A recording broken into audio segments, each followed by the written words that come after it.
এই কি, আমার ছানা হয়েছে দুটো। একটা ছানা দেখতে এত সুন্দর হলেও আরেকটা ছানা দেখতে এমন কেন? একদম সোনালী বর্ণের পাখা। এ তো দেখতে আমার মতো হয়নি। না না, এ কি করে সম্ভব? রাজহাঁস তার সদ্য জন্ম নেওয়া ছানাদের দেখে ভীষণ অবাক হয়ে যায়, কারণ একটা ছানা স্বাভাবিক রাজহাঁসের ছানার মতো হলেও আরেকটি ছানা ছিল একদম ভিন্ন। তার ডানা দুটো ছিল সোনালী বর্ণের। ছানারা, তোরা তো সদ্য জন্ম নিয়েছিস।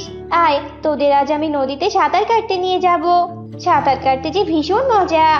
মায়ের কথায় ছানারা ভীষণ খুশি হয়, কারণ তারা এখন যা দেখছে তাই তাদের কাছে নতুন লাগছে, আর তারা আজ প্রথম নদীতে যাচ্ছে সাঁতার কাটতে। ছানারা শোন, তোর নাম হলো বংশী, আর সোনালী ডানার ছানা তোর নাম হলো সঙ্গী। বুঝেছিস? আচ্ছা ঠিক আছে মা। রাজহাঁস তার দুই ছানাকে নিয়ে নদীর দিকে যখন যাচ্ছিল, তখন শিয়ালের সাথে দেখা হয়। আরে রাজহাঁস, এগুলো তোর ছানা নাকি? আজই জন্ম হয়েছে বুঝি? হ্যাঁ দাদা, পানিতেই নিয়ে যাচ্ছি, সাঁতার কাটাবো আর একটু জঙ্গল ঘুরিয়ে দেখাবো। কিন্তু তোর এই ছানা দেখতে এমন কেন হয়েছে? দেখতে তো একদমই আলাদা। এমন ছানা তো আমরা আগে কখনো দেখিনি। কোনো অপয়া না তো আবার? না না দাদা, অপায় কেন হবে? এমনি হয়তো হয়েছে দেখতে। ঠিক আছে, যা ভালো বোঝো। শিয়াল চলে যায়, কিন্তু রাজহাঁস অনেকটা চিন্তায় পড়ে যায়।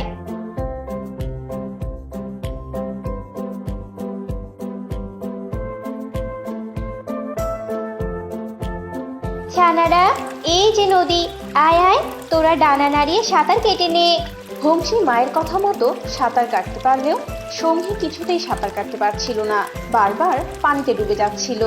মা, পারছি না তো, পাখায় তো আমার ভীষণ ভালো লাগছে, পারছি না মা, পারছি না। আচ্ছা রে মা, তোর সাঁতার কাটতে হবে না, তুই উপরে উঠে আয়। সঙ্গী উপরে উঠে যায়, আর তারা সাঁতার কাটতে থাকে। এভাবেই দিন কাটছিল। সঙ্গী ঠিকভাবে সাঁতারটাও কাটতে পারতো না, আর জঙ্গলের পশুরা সবাই রাজহাঁসকে নানান কথা শোনাতে থাকে সঙ্গীকে নিয়ে।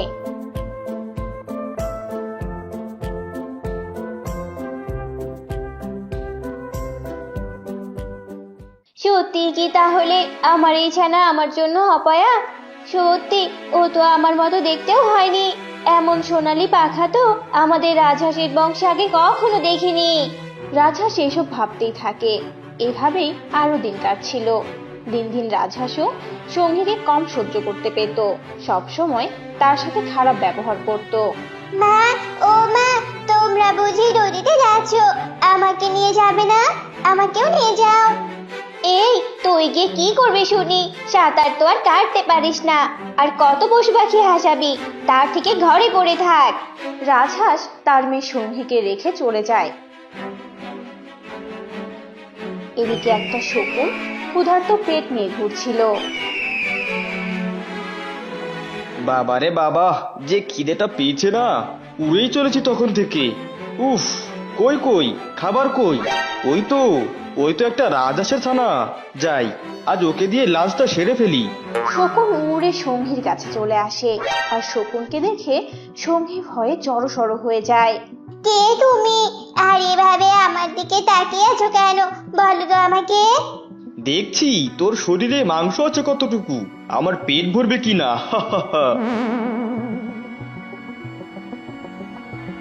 শকুন মুখ দিয়ে সঙ্গীকে নিয়ে আকাশে উঠতে থাকে, আর সঙ্গী ভীষণ কাঁদতে থাকে। এমন কান্না শুনে শকুন ভীষণ রেগে যায়, আর যেই না মুখ খুলে সঙ্গীকে ধমক দিতে যাবে, অমনি সঙ্গী ধপাস করে একটা ঝোপের মাঝে পড়ে যায়।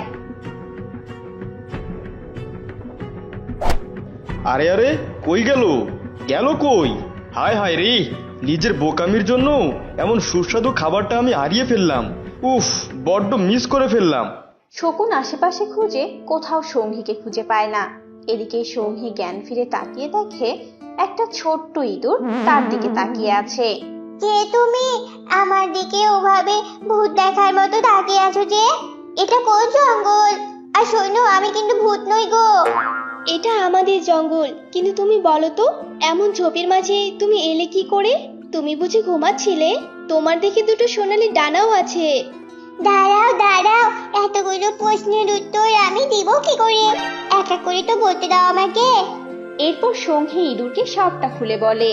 ও, বুঝেছি, তাহলে তো তুমি আজকে একটুর জন্য বেঁচে গেছো, নয়তো এতক্ষণে তো ওই দুষ্টু শকুনের পেটে থাকতে। তুমি কোনো চিন্তা করো না, এই জঙ্গলে তুমি আমার সাথেই থাকবে। আচ্ছা ঠিক আছে বন্ধু। এরপর থেকে সঙ্গী আর ইঁদুর মিলে একসাথে দিন কাটাতে থাকে।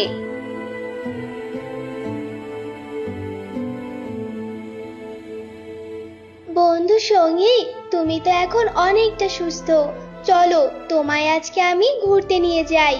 গিয়ে অনেক মজা হবে কিন্তু। আমাদের জঙ্গলটা ভীষণ সুন্দর।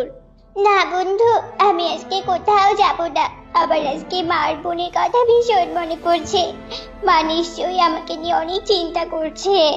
ওই জন্য তো বলছি, আমার সাথে চলো, তোমার অনেক ভালো লাগবে। ইঁদুর সঙ্গীকে নিয়ে চলে যায়। সঙ্গীর তার মার বোনের কথা মনে পড়লেও রাজহাঁস মেয়েকে দেখতে না পেয়ে ভীষণ খুশি হয়েছিল আর মনে মনে ভাবছিল আপদ বিদায় হয়ে ঠিক কাজ হয়েছে।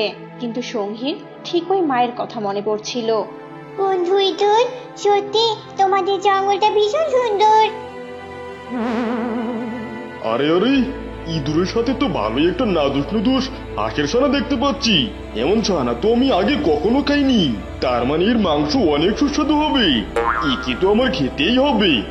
বাঘ মনে মনে সঙ্গীকে খাওয়ার ফন্দি করতে থাকে, কিন্তু কোনো উপায় খুঁজে পায় না। বাঘ রাতে ইঁদুরের গুহায় আসে আর ভীষণ ডাকতে থাকে। এই ছোট ইঁদুর, বাইরে বেরিয়ে আয় বলছি, তাড়াতাড়ি বেরিয়ে আয়। আরে, এই বাঘ হঠাৎ আমার এখানে কেন?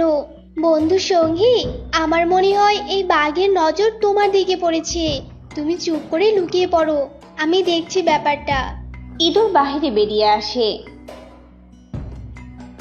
আরে বাঘ রাজা, আপনি বলুন বলুন, আপনি হঠাৎ আমার মতো সামনে ইঁদুরের বাসায় আমাকেই ডেকে পাঠাতেন। আপনি এত কষ্ট করে এলেন যে?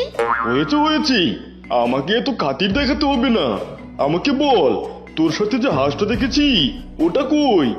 এই যে বেটা, যা ভেবেছিলাম তাই হলো।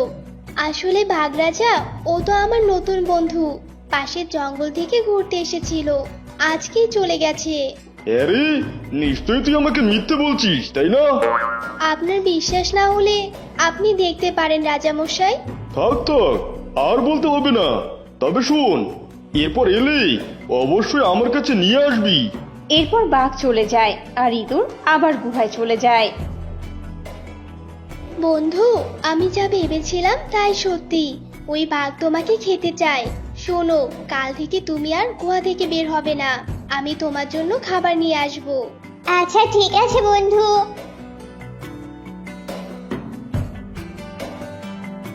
এরপর থেকে সঙ্গী আর বাহিরে যায় না। ইঁদুর সঙ্গীর জন্য খাবার নিয়ে আসতো। এতে বাঘের মনে আরো সন্দেহ জেগে বসে। না না, কিছুতেই আমার ওই ইঁদুরকে বিশ্বাস হচ্ছে না। নিশ্চয়ই হাঁস ইঁদুরের কাছেই আছে, নয়তো ওই ইঁদুর এত খাবার নিয়ে যায় কেন? ব্যাপারটা তো আমাকে দেখতেই হচ্ছে।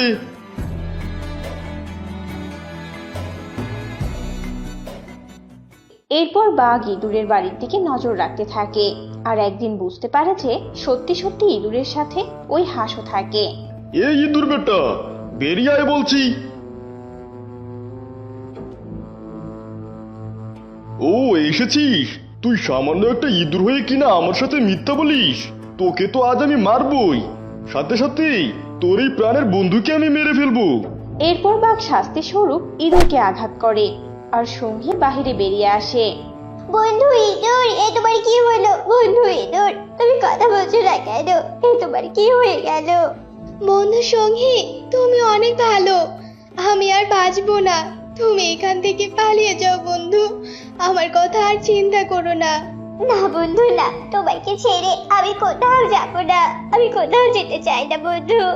ভাসতে চাইলে পালাও বন্ধু, এই বাঘ তোমাকে খেয়ে ফেলবে, পালাও তুমি, আমার জন্য হলেও পালাও। এরপর সঙ্গী সেখান থেকে পালিয়ে যায় আর বাঘ সঙ্গীর পিছু নিতে থাকে।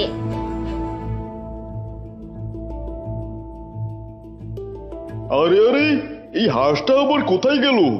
এখানেই তো দেখলাম, তাহলে লুকালো কোথায়? না না না, এ তো হতেই পারে না। বাঘ সঙ্গীকে হারিয়ে ফেলে আর এদিকে সঙ্গী ঝোপের আড়ালে হাঁপাতে থাকে।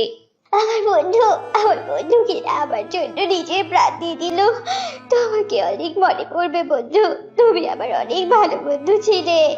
সঙ্গী অনেকক্ষণ ঝোপের আড়ালে লুকিয়ে থাকে আর অনেকক্ষণ পর সেখান থেকে বেরিয়ে আসে আর অসহায়ের মতো কাঁদতে থাকে। এমন সময় সেখানে একটা পরী চলে আসে। কাঁদছো কেন তুমি? এরপর সঙ্গী সেই পরীকে সবটা খুলে বলে। আসলে তোমার এই পাখাগুলো স্বর্ণের, তাই তুমি সাঁতার পারো না। তোমার মাঝে এক অদ্ভুত শক্তি আছে। শোনো, তোমাকে আমি আরো জাদু শক্তি দিচ্ছি। তুমি এখন থেকে উঠতে পারবে, সাঁতার কাটতে পারবে, সব করতে পারবে। আর তোমার বাড়িতে আবার যেতে পারবে। আমি পথ দেখিয়ে দিব, তুমি তোমার বাড়িতে যাবে, কেমন? আর তোমাকে এই অবস্থায় দেখলে আর কেউ অবহেলা করবে না।